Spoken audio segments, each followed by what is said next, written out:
Yeah.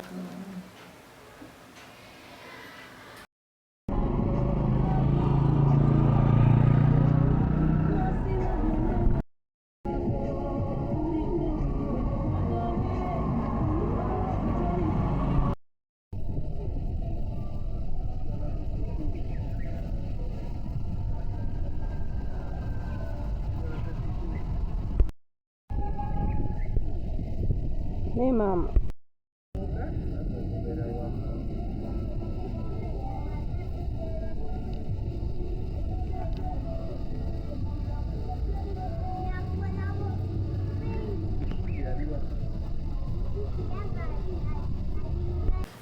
Yeah, amanya gange nze Susan Wamala Serunkunga. Nze mukulu w'essomero oba headmistress wa Mukono Boarding Primary School. Ate ng'ekiseera kye kimu nina obuweereza obw'enjawulo nga chairperson w'abakulu b'amasomero mu Mukono Municipality ne Mukono Diocese. Njagala okwebaza aba Sugar TV for this opportunity gye bampadde okusobola okutuusa eddoboozi lyange era bonna abatulaba kulisa Ssaabasajja Kabaka wa Buganda Ronald Muwenda Mutebi ng'agenda okujaguza amazaalibwa ge ag'emyaka 71 ag'ekitiibwa. Twagala okwebaza Ssaabasajja Kabaka olw'ebintu byonna byatukolera mu Buganda, mu Kingdom Buganda.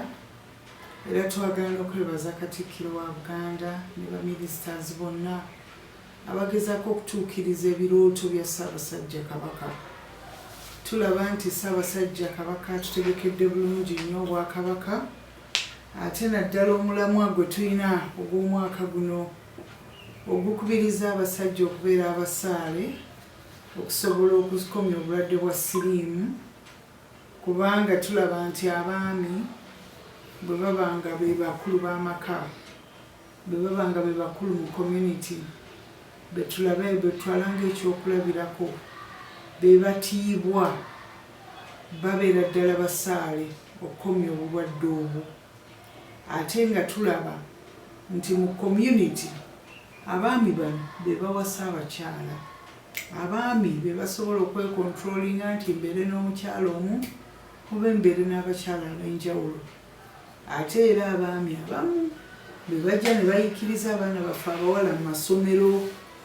Kale tulaba nti omulamu ogwo Ssaabasajja yagulonda ng'asomesa abaami okubeera ab'obuvunaanyizibwa, okutambula nga bavaluinga community, okutambula nga balaba ekitonde ekikazi nti kyetaaga ekitiibwa.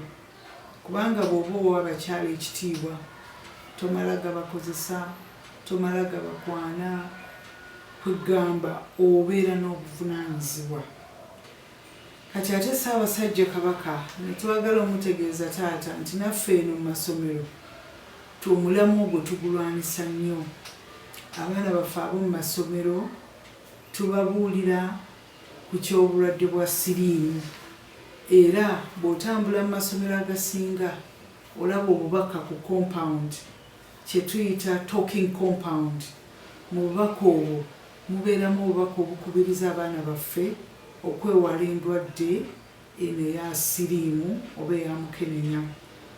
Tetukoma okwo, tujjayo ze tuyita life skills bayinza zoogera mu Uganda, naye bukugu obwo obusobola okukuuma omwana omuwala, kubanga ffe omwana omuwala tulaba nti ye nakazadde w'eggwanga. Bw'abeera destroyed ku myaka gino emito, tulaba ng'eggwanga nalyo liba likola ki? Liggwaawo. N'olwekyo tubawo obukodyo obw'engeri gye basobola okwekuumamu abasajja obutabasiiga bulwadde bwa mukenenya. Tuwaba obukodo obw'okwekkiririzaamu, obw'okumanya nti ndi muntu wa muwendo, obw'okumanya nti eggwanga linneetaaga, obw'okumanya nti bw'ensoma nja kukyusa obulamu bwange, obw'okumanya nti nina okubeerawo, obw'okumanya nti nina okwetaasa ku buli kintu kyonna ekisobola okutabula obulamu bwange, nga ku bimu ku ebyo ye mukenenya Ssaabasajja bwatukubiriza okwegendereza n'okwewala.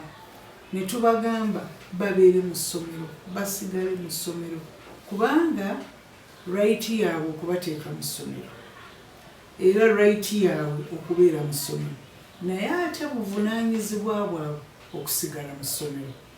Kati bamanya bulungi nti ebintu byonna by'okola ebisobola okuggulirawo olujja okufuna mukenenya by'ebintu byebimu ebikugaana okusigala mu ssomero. Yogera nga kufuna embuto. Abaana baffe bano abawala tubagamba nnyo okwekuuma kubanga bw'ofuna olubuto chances ez'okufuna siriimu zibeera ki? Zibeera high. Ate ne twagala okukubiriza bataata kuba bataata ssebo Ssaabasajja be bazadde baffe mu masomero. Nabo bwe tubeera n'enkiiko ez'abazadde tetusobola kumalako nga tetwogedde ku ki? Ku bataata obayigiriza okukola ki? Okwekuuma. Kubanga abaana bano bwe baleese mu masomero bw'aba bataata tebeekuumye tebajja kusobola kufuna bulamu bunaatwala mwana kumala ku ssomero. N'ekirala toyagala kubeera mulamu olabe ku mwana wo ng'afunye ebibala nga naawe akuddiza ku ebyo bw'obadde omubonaabonera. N'olwekyo tutera nnyo bakubiriza bataata timu ekyokulabirako era n'abaana baffe abalenzi tubagamba mu ekyokulabirako kubanga mmwe muyimirizaawo ki? Eggwanga. Era abalenzi tubasaako ebbali ne tubabuulira nga bba abalenzi kubanga tukimanyi bwe batatawaanya abawala bano abawala bano baba tebajja kubeera influenced.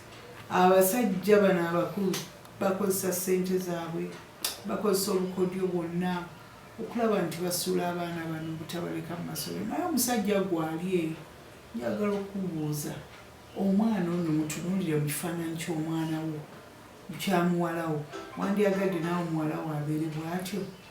N'olwekyo nsaba nga tugenda okujaguza amazaalibwa ga Ssaabasajja gano ag'ensanvu ag'ekitiibwa tubeere n'okwebuulirira, tutambule nga tulina obuvunaanyizibwa ffenna kuba n'abakyala abamu beenoonyeza siriimu tebalinda nti abasajja be bajja ne bakola ki?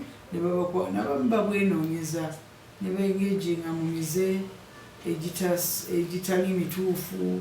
Abaana ne balowooza kuba nina okuba ne ssente, nina okuvuga emmotoka ennungi, nina okukwata ifuusa okuyaayaana okwo okw'omubiri ng'ate tosobola kyetuusaako bye bibasuula mu ki? Mu ngeri eyo. Ne tulaba ng'abaana abawala ate nabo bagenda ne bakola ki? Ne beenoonyeza ki? Obulwadde. N'olwekyo tuggumiza omulamwa guno gwa Kabaka nga tusaba abantu tutambule nga twegendereza. Mu bulamu nga twegendereza tutambule nga tulina gye tulaga, nga tulina vision, nga tulina ebirooto ebinene bye tulina okutuukiriza. Siriimu bwajja ekirooto kyo toyinza kukola ki? Kigumiikiriza. Tutambule nga tutya Katonda kubanga omuntu alina Katonda alina engeri gy'akola ki? Gye yeekobako. Ssaabasajja Kabaka wa Buganda wangaale. Nkoddo Boarding Primary School, abakulu b'amasomero bonna mu Mukono Municipality, ssebo abakulu b'amasomero bonna mu Mukono Diocese bakwagaliza amazaalibwa amalungi ag'emyaka 71 ag'ekitiibwa. Mukama atukuumire. Wangaala ali Ssaabasajja. Mbadde nsaba ng'era ndi ku mulamwa gwa Ssaabasajja Kabaka.